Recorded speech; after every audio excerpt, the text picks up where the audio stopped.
Assalomu alaykum kanalimiz obunachilari. Xudo xolasa yana bitta ishimizni tugatdik. O'zlaring ko'rib bitta baho berasizlar. Eshiklarimizga 2 komponentli Gench firmasining kraskalak bo'yoqlarini sepganmiz. Matviyligi 580 ga 10% matviy. Eshiklari qalinligi 4.6.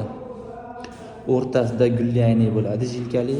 Ertaga xudo xolasa tayyor bo'lib qolsa uni ustanovkasida bir yo'la qo'yib ko'rsatamiz. Bittaga o'zlaring baho berasizlar. Hozir bu yangi sepildi. Qurigandan keyin matviylashadi. Mana bu yerda romlari ham bor.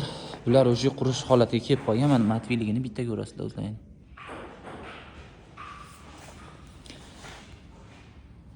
Bunga akfa mexanizm ochganmiz.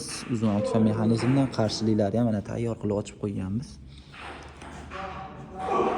Xudo xolasa ishlarimiz chiroyli chiqyapti. Bu tarafda apgradlari, romlari, qanotlari yana kesaklariga ham sepib bitkizdik. Xudo xolasa yangicha fasonda nalichkamiz. Bitta ko'rib o'zlaring baho berasizlar buni ham.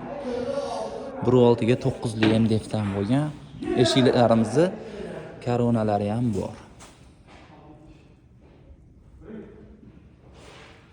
Chiroyli bo'lib bityapti. Kanalimizni kuzatib borlar, kanalga obuna bo'lishni istasanglar, like, komment kutib qolamiz.